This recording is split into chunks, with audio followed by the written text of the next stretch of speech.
मुस्लिम अक्सरियती मुल्क पाकिस्तान में सियासी, अस्करी और मजहबी इशराफिया पिछले 74 बरस से इस्लाम के नाम का चूरन सिर्फ और सिर्फ अपने मफादात के तहफ़्फ़ुज़ के लिए बेच रही है।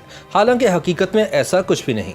पाकिस्तान में आम आदमी से लेकर उलमाए कराम, कानूनदान और जजेस तक को यही गलत फहमी है या वो आवाम को इस बात का यकीन दिलाए रखने पर मामूर हैं कि पाकिस्तान एक इस्लामी रियासत है। पाकिस्तान मजहब या इस्लाम की बुनियाद पर वजूद में नहीं आया था, बल्कि कौमियत की बुनियाद पर बनाया गया था। ताहम ये साबित करने के लिए कि पाकिस्तान का क़याम की बुनियाद इस्लाम है, मजहब के ठेकेदारों ने दो कौमी नज़रिए का चूरन बेचना शुरू कर दिया और ये मौक़िफ़ अपना लिया कि चूँकि हिंदू और मुसलमान दो अलग अलग कौमें हैं, इसलिए दो कौमी नज़रिए की असल बुनियाद इस्लाम है, जो कि सरासर इल्मी बददयानती है।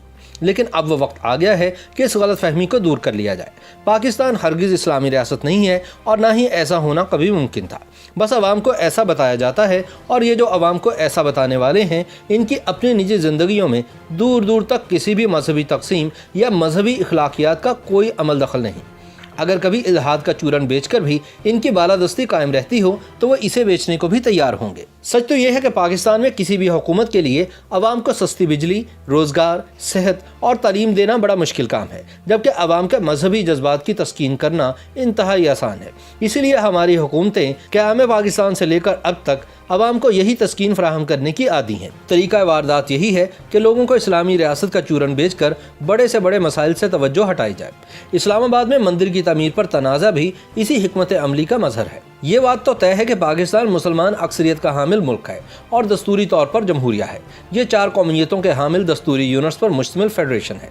इन फेडरेटिंग यूनिट्स के बाहमी तामुल को खालिस्तन सेकुलर बुनियादों पर मुनज़्ज़म करने के लिए जो दस्तावेज़ खल्क़ की गई है, इसे दस्तूर कहते हैं। रियासत पाकिस्तान के बाशिंदे अपनी इस कौमियत की बुनियाद पर रियासत से अपने हकूक़ तलब कर सकते हैं, जिनको दस्तूर में तस्लीम किया गया है। मुल्क की शहरियत और फिर इसकी बुनियाद पर हकूक़ देने की तारीफ से मजहब को दानिस्ता तौर पर बाहर रखा गया है।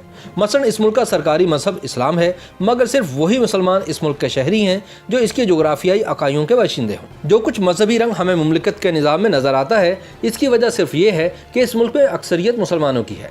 तज्ज़ियाकारों का मानना है कि मजबूत मरकज़ के लिए एक नौज़ायदा मुमलिकत के बाशिंदों को वाहिद कौमियत का वहम पैदा करना और इसके लिए इन्हें एक लॉलीपॉप देना ज़रूरी था।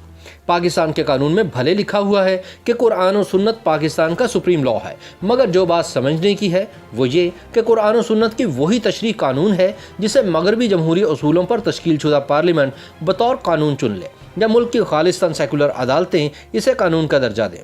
अब अगर फुकाहा कराम लाख कहते रहें कि दाढ़ी मुंडा शख्स और फिर इस गुनाह का मुसलसल इर्तकाब करने वाला गुनाह कबीरा का मुर्तकिब होता है और आदिल नहीं रहता, मगर फिर भी ऐसे शख्स को इस्लामी रियासत का सरबराह बनने या बतौर जज मुल्की कवानीन और इस्लाम के मुताबिकत और ताबीर व तशरीह करने से कोई नहीं रोक सकता। इसी तरह सूदी निज़ाम है और ऐसे ही रक्स और मौसीकी से लेकर शराब के सरकारी लाइसेंस देने और 5 स्टार होटल्स में न्यू ईयर पार्टियों का मामला है, जिससे ये साबित होता है कि शहरियों के लाइफस्टाइल में मुदाखलत करती कोई मजहबी पाबंदी बतौर कानून यहाँ नज़र नहीं आएगी। लेकिन फिर भी इस मुल्क के आवाम के नज़दीक चूँकि मुल्क एक इस्लामी रियासत है, लिहाजा एक इस्लामी रियासत का सबसे बड़ा फरीज़ा इस्लामी इक़्तिदार का तहफ़्फ़ुज़ ही होना चाहिए। यही वजह है कि हर चंद साल बाद किसी न किसी मजहबी इशू पर मुल्क के अवाम सरापा एहतजाज होते हैं। हुकूमत पहले खामोश रहती है, फिर अपनी गलती तस्लीम करती है और इसके बाद अवाम के मौक़िफ़ के सामने सर झुका देती है। अवाम अगले जहान के लिए ज़्यादा राह मुयस्सर आने पर इत्मीनान का सांस लेते हैं और इनके इस जहान की ज़िंदगी वापस अपने मामूल पर आ जाती है। इस्लामाबाद में मंदिर की तमीर का मामला भी इसी सिलसिले की एक कड़ी है। नवाज शरीफ की हुकूमत के शदीद बहरान के दिनों में इस मंसूबे का आगाज़ किया गया और फिर तकरीबन 4 साल तक खामोशी रही। फिर हालिया दिनों में जब हुकूमत को पै दर पै आटा, चीनी और पेट्रोल के स्कैंडल्स का सामना था, तो ये प्रोजेक्ट एक बार फिर से मंजर-ए-आम पर आ गया। हस्बे तवक्को एहतजाज हुआ और अब शुनीद है कि काम रोक दिया जाएगा और सरकारी फंड जारी ना करने का ऐलान भी बहुत जल्द मुतवक्के है। अवाम को सस्ती बिजली, रोज़गार, सेहत और तालीम देना बड़ा मुश्किल काम है और अवाम के मजहबी जज्बात की तस्कीन करना इंतहाई आसान। हमारी हुकूमतें हमेशा से यही करती आ रही हैं और ऐसा पहली बार नहीं हो रहा। जुल्फ़िकार अली भुट्टो ने अपने खिलाफ चलने वाली तहरीक का मुकाबला भी इसी अंदाज से किया था। इन्होंने शराब पर पाबंदी, जुमे की छुट्टी और घुड़दौड़ पर पाबंदी लगाकर मजहबी जज्बात को काबू किया और फिर हुकूमत करते रहे। इसी तरह मुशर्रफ ने वकला तहरीक से तवज्जो हटाने के लिए लाल मस्जिद ऑपरेशन शुरू करवा दिया और बाद में इनकी इस मुहिमजोई का रद्द अमल शदीद तरीन दहशतगर्दी की सूरत में निकला। लेकिन सवाल ये है कि मंदिर के मामले जैसा एहतजाज पेट्रोल और गैस की कीमतों में इजाफे पर क्यों नहीं होता? और इसी तरह फर्ज करें कि फैज़ाबाद का एक साबिक धरना बिजली की होशरुबा कीमतों के इजाफे के खिलाफ हो रहा होता तो क्या ऐसा मुमकिन था कि वफाकी दारुल हुकूमत कई हफ्तों तक अमलन मफलूज रहता और फिर इसके बाद हुकूमत और मुजाहिरीन में बिजली की कम कीमतों का राजीनामा तय पाता? इस सवाल का सादा सा जवाब है कि नहीं। इसलिए अवाम को कोई हकीकी रिलीफ फराहम करने के लिए बालादस्त तबके को अपने मुफादात छोड़ने पड़ते हैं।